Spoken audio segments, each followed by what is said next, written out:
ओम शांति। 19 फरवरी 2025 के ईश्वरीय महावाक्य। पहले एक नजर मुरली के मुख्य पॉइंट पर। बाबा ने कहा, तुम्हारे में भक्ति के संस्कार थे, अब वह संस्कार बदल रहे हैं, तो जीते जी तुम मरते हो ना। अब वेद शास्त्र ग्रंथ, जप तप आदि, यह सब बातें भूल जाओ। इसीलिए ही कहा है, hear no evil, see no evil. यह तुम बच्चों के लिए है। कई बहुत शास्त्र आदि पढ़े हुए हैं, पूरा मरे नहीं हैं, तो फालतू आर्ग्यू करेंगे। मर गए फिर कभी आर्ग्यू नहीं करेंगे। कहेंगे बाप ने जो सुनाया है वही सच है। बहुत बच्चे हैं जो सारे दिन में 2 मिनट भी याद नहीं करते। बाप का बनते भी अच्छा कर्म नहीं करते तो याद भी नहीं करते। विकर्म करते रहते हैं, बुद्धि में बैठता ही नहीं। और फिर बाबा ने कहा, यहाँ तो तुम जितना पढ़ेंगे वह साथ ले जाएंगे, क्योंकि तुम प्रारब्ध पाते हो दूसरे जन्म में। माया कई बार बच्चों को भी निधन का बना देती है। छोटी छोटी बातों में आपस में लड़ पड़ते हैं।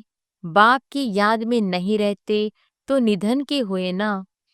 भीलने से जब ब्राह्मणी बन जाती है तो फिर क्यों नहीं खाएंगे। इसलिए ब्रह्मा भोजन की महिमा है। अक्षर ही दो बोलो। शिव बाबा कहते हैं, शिव बाबा को ही रुद्र कहा जाता है। रुद्र ज्ञान यज्ञ से विनाश ज्वाला निकली तो रुद्र भगवान हुआ ना। श्री कृष्ण को तो रुद्र नहीं कहेंगे। और फिर लास्ट में बाबा ने कहा, करण करावन हार। बाप कहते हैं, हम कोई कहते नहीं है कि विनाश करो। यह सारा ड्रामा में नूंदा हुआ है। शंकर कुछ करता है क्या? कुछ भी नहीं। यह सिर्फ गायन है कि शंकर द्वारा विनाश, बाकी विनाश तो वह आप पे ही कर रहे हैं। समझते हैं कि वह दुनिया क्रिएट करते हैं। बाप कहते हैं, मैं क्रिएट नहीं करता हूँ, मैं चेंज करता हूँ। कलयुग को सतयुग बनाता हूँ। मैं संगम पर आता हूँ, जिसके लिए गाया हुआ है सुप्रीम ऑस्पिशियस युग। बाप को याद करो और चक्र को याद करो तो चक्रवर्ती राजा रानी बनेंगे। यह स्कूल ही है विश्व का मालिक बनने का। तब चक्रवर्ती राजा नाम पड़ा है। और अब सुनते हैं महावाक्यों को विस्तार से। मुरली का सार। मीठे बच्चे, तुमने अब तक जो कुछ पढ़ा है उसे भूल जाओ। जीती जी मरना माना, सब कुछ भूलना। पिछला कुछ भी याद न आए। प्रश्न है, जो पूरा जीते जी मरे हुए नहीं है, उनकी निशानी क्या होगी? उत्तर है, वह बाप से भी आर्ग्यू करते रहेंगे, शास्त्रों का मिसाल देते रहेंगे।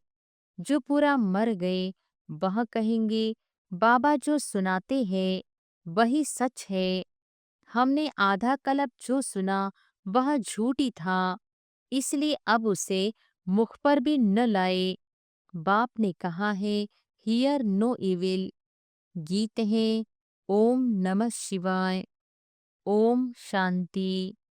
बच्चों को समझाया गया है, जब शांति में बिठाते हो, जिसको निष्ठाक्षर दिया है, यह ड्रिल कराई जाती है। अब बाप बैठ रूहानी बच्चों को समझाते हैं कि जो जीते जी मरे हैं, कहते हैं हम जीते जी मर चुके हैं। जैसे मनुष्य मरता है तो सब कुछ भूल जाता है, सिर्फ संस्कार रहते हैं। अभी तुम भी बाप का बनकर दुनिया से मर गए हो। बाप कहते हैं, तुम्हारे में भक्ति के संस्कार थे, अब वह संस्कार बदल रहे हैं, तो जीते जी तुम मरते हो ना। मरने से मनुष्य पढ़ा हुआ सब कुछ भूल जाता है। फिर दूसरे जन्म में नए सिर पढ़ना होता है। बाप भी कहते हैं, तुम जो कुछ पढ़े हुए हो वह भूल जाओ। तुम तो बाप के बने हो ना। मैं तुमको नई बात सुनाता हूँ। तो अब वेद शास्त्र ग्रंथ, जप तप आदि यह सब बातें भूल जाओ। इसीलिए ही कहा है, hear no evil, see no evil. यह तुम बच्चों के लिए है। कई बहुत शास्त्र आदि पढ़े हुए हैं, पूरा मरे नहीं हैं, तो फालतू आर्ग्यू करेंगे। मर गए फिर कभी आर्ग्यू नहीं करेंगे। कहेंगे बाप ने जो सुनाया है वही सच है, बाकी बातें हम मुख पर क्यों लाए। बाप कहते हैं यह मुख में लाओ ही नहीं। Hear no evil. बाप ने डायरेक्शन दिया ना, कुछ भी सुनो नहीं।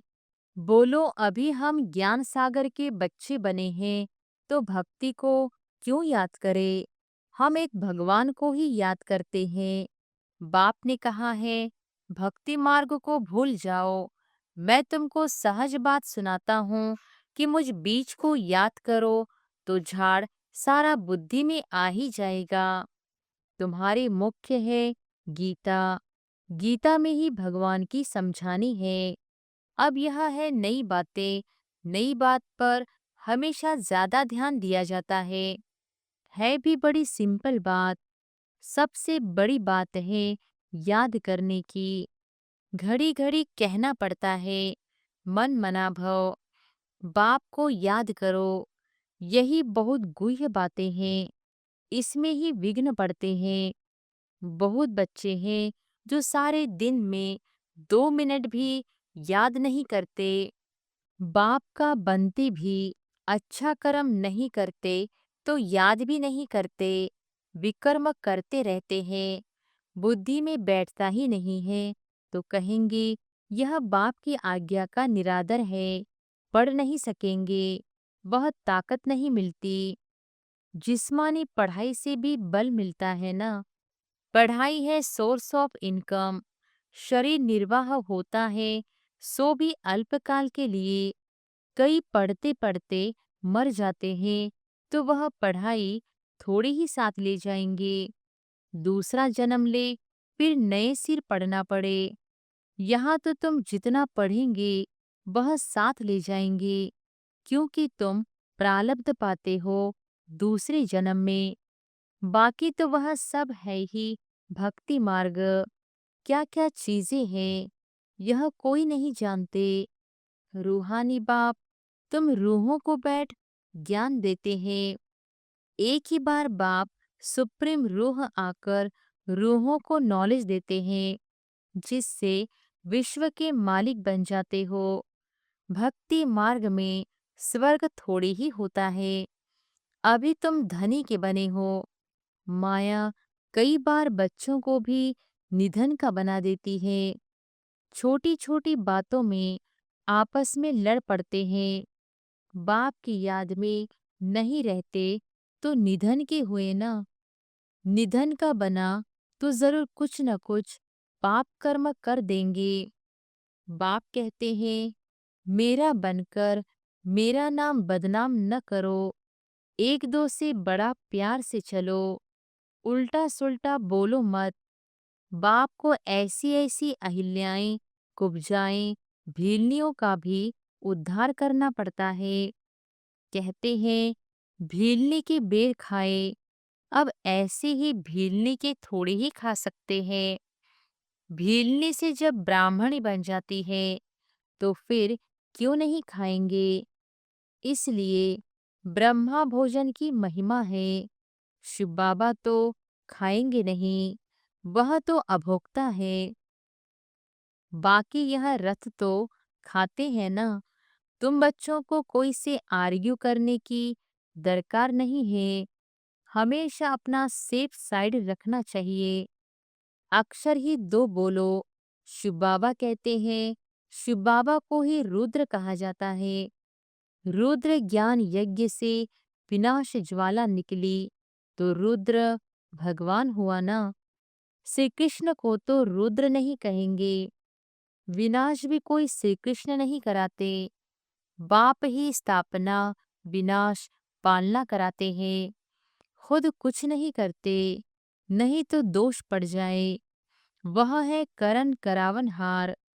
बाप कहते हैं, हम कोई कहते नहीं हैं कि विनाश करो। यह सारा ड्रामा में नोंदा हुआ है। शंकर कुछ करता है क्या? कुछ भी नहीं। यह सिर्फ गायन है कि शंकर द्वारा विनाश। बाकी विनाश तो वह आप पे ही कर रहे हैं।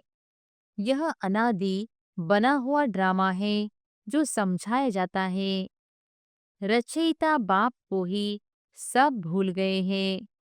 कहते हैं गॉडफादर रचयिता है, परंतु उनको जानते ही नहीं।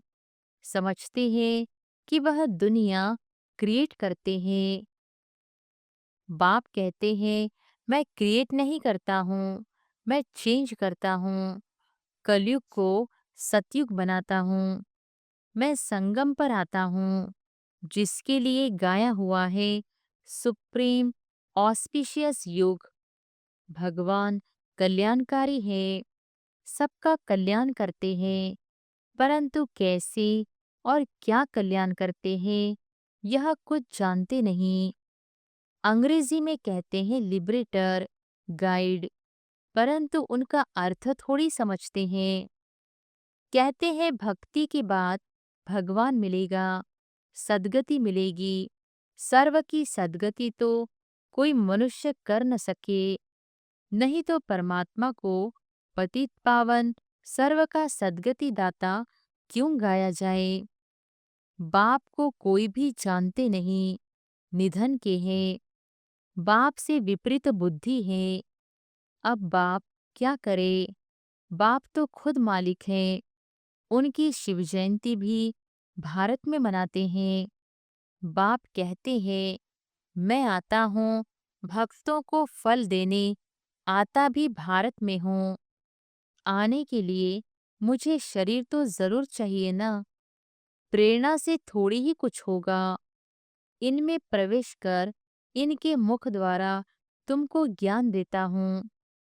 गौमुख की बात नहीं है, यह तो इस मुख की बात है। मुख तो मनुष्य का चाहिए, न कि जानवर का। इतना भी बुद्धि काम नहीं करती है। दूसरी तरफ फिर भागीरथ दिखाते हैं।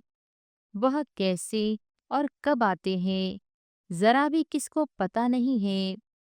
तो बाप बच्चों को बैठ समझाते हैं कि तुम मर गए तो भक्ति मार्ग को एकदम भूल जाओ। शिव भगवानो वॉच, मुझे याद करो तो विकर्म विनाश हो जाएंगे। मैं ही पतित पावन हूँ, तुम पवित्र हो जाएंगे। फिर सबको ले जाऊंगा। मैसेज घर घर में दो। बाप कहते हैं मुझे याद करो तो विकर्म विनाश होंगे, तुम पवित्र बन जाएंगे। विनाश सामने खड़ा है, तुम बुलाते भी हो हे पतित पावन आओ, पतितों को पावन बनाओ। रामराज्य स्थापन करो, रावण राज्य से मुक्त करो। वह हर एक अपने अपने लिए कोशिश करते हैं। बाप तो कहते हैं मैं आकर सर्व की मुक्ति करता हूँ। सभी 5 विकारों रूपी रावण की जेल में पड़े हैं। मैं सर्व की सद्गति करता हूँ। मुझे कहा भी जाता है दुख हरता, सुख करता। राम राज्य तो जरूर नई दुनिया में होगा। तुम पांडवों की अभी है प्रीत बुद्धि, कोई कोई की तो फौरन प्रीत बुद्धि बन जाती है, कोई कोई की आहिस्ते आहिस्ते प्रीत जुटती है।